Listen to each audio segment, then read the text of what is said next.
కీర్తన గ్రంథము 5వ అధ్యాయము 7వ వచనాన్ని మనం చదివితే, కీర్తన గ్రంథము 5వ అధ్యాయము 7వ వచనం, నేనైతే నీ కృపాక్షేమమును బట్టి నీ మందిరములో ప్రవేశించెదను.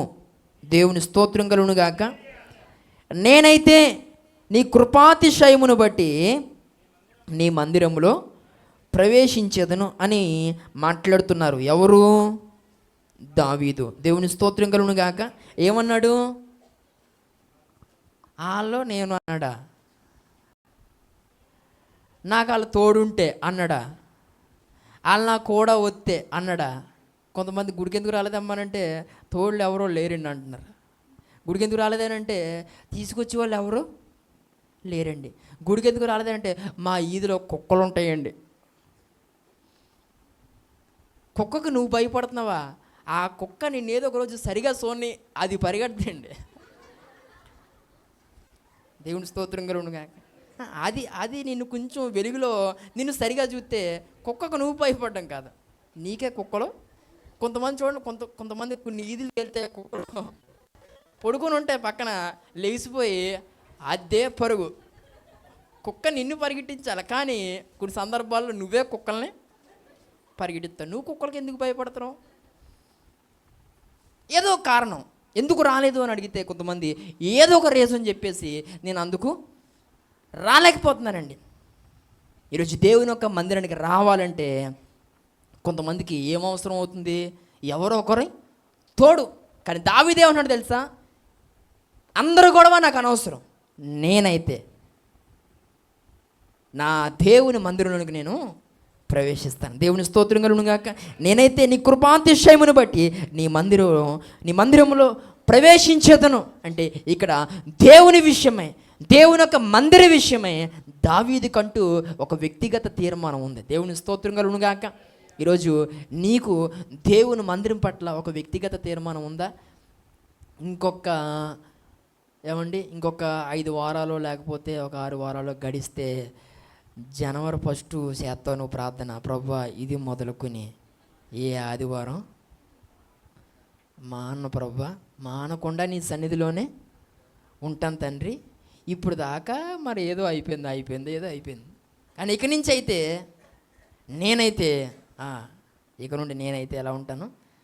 ఖచ్చితంగా నీ సన్నిధిలో ఉంటాను ప్రభువా, 52 ఆదివారాలు నీ సన్నిధిలోనే ఉంటాను అంటారు. మరలా వచ్చే సంవత్సరం ఆ డిసెంబర్ రాత్రికి పులవమంట కొట్టి, అయ్యా క్షమించు నూతన సంవత్సరం ప్రవేశించేదండి ప్రభువా నీకు వందనాలని చెప్పేసి అప్పుడు ఒప్పేసుకోవాల్సినవన్నీ ఒప్పేసుకుని కొత్త తీర్మానాలు మరలా ఇది వదిలేసేయడం.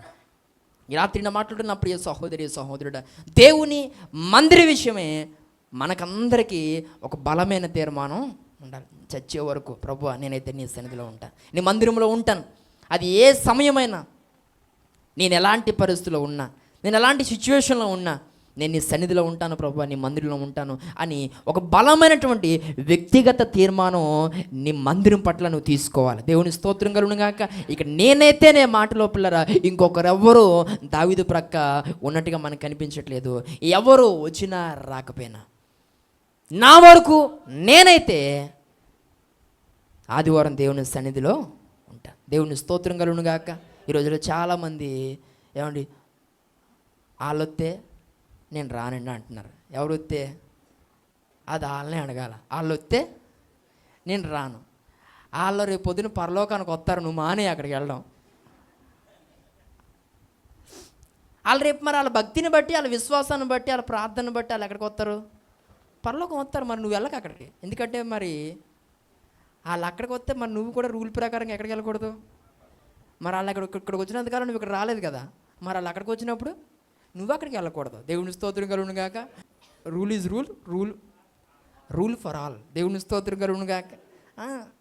రూల్ ఇక్కడేనేటి ఆలోచించాలి. ఈరోజు దేవుని యొక్క మందిరం అంటే ఇది ఒక చిన్న పరలోక గవిని. దేవుని స్తోత్రం కలుగును గాక. ఇక్కడ ఎవరు వచ్చినా రాకపోయినా, ఎవరు నీ విషయంలో ఎలా ప్రవర్తించినా,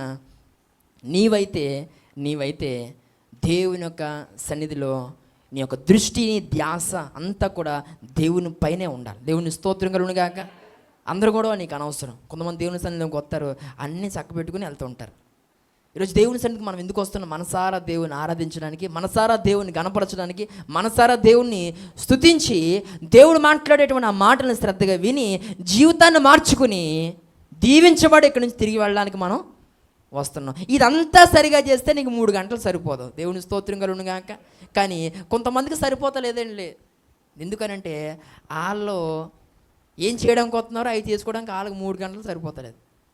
కొంతమంది పిల్లలు దేవుని యొక్క సన్నిధికి వ్యర్థమైనవి పిల్లల చక్కబెట్టుకోవడానికి వస్తారు.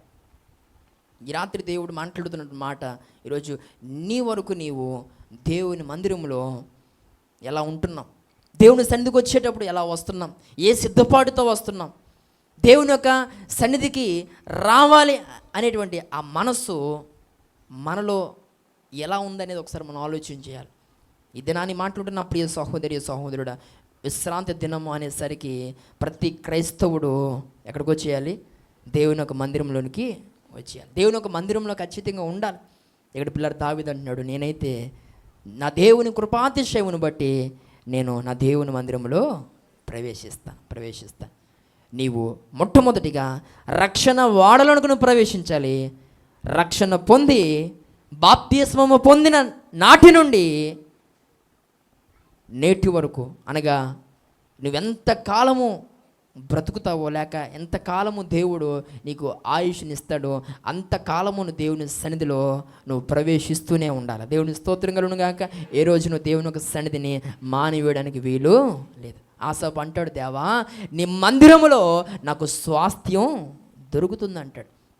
ఈ రాత్రిన మాట్లాడుతున్న ప్రియ సహోదరి సహోదరు, దేవుని సన్నిధికి నువ్వు సరిగా వచ్చి నువ్వు దేవుని యొక్క సన్నిధిలో సరిగా దేవుని ఆరాధించి సరిగా దేవుని మాటలు విని మనము దేవునితో ఒక చక్కటి సంబంధాన్ని బలపరుచుకొని మనం తిరిగి వెళ్ళడానికి మనం ఇష్టపడితే మనము స్వాస్థ్యాన్ని పొందుకుని మనం తిరిగి వెళ్ళగలుగుతాం. దేవుని స్తోత్రం కలుగునుగాక. ఈ రాత్రి ఈయన మాట్లాడుతున్న ప్రియ సహోదరి సహోదరుడు, కాబట్టి దేవుని యొక్క సన్నిధిలోకి వచ్చేటప్పుడు అక్కడున్నటువంటి వాటిని పిల్లలు పట్టించుకోవడం కానీ, లేకపోతే అక్కడ జరుగుతున్న వాటి మీద మనస్సు ఉంచడం కానీ, లేకపోతే వ్యర్థమైనటువంటి వాటి మీద మనస్సు పెట్టడం కానీ మనం ఎప్పటికీ చేయడానికి వీలు లేదు. దేవుని స్తోత్రం కలుగునుగాక.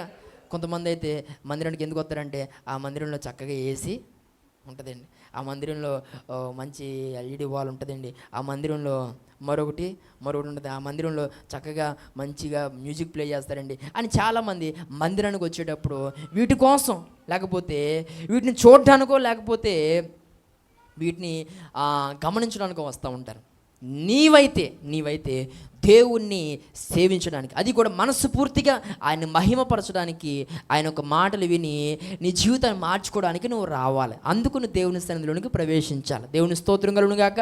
నీ బ్రతుకు మార్చుకోవడానికి, నీ కుటుంబాన్ని చక్కపరుచుకోవడానికి, నీ స్థితిగతుల్లో దేవుడు మార్చడానికి, అంత మాత్రమే కాదు నిన్ను నీవు ఆత్మీయంగా బలపరుచుకోవడానికి, ఇట్టి విషయమై మనము దేవుని యొక్క సన్నిధిలోనికి ప్రవేశించాలి. దేవుని స్తోత్రం కలుగునుగాక.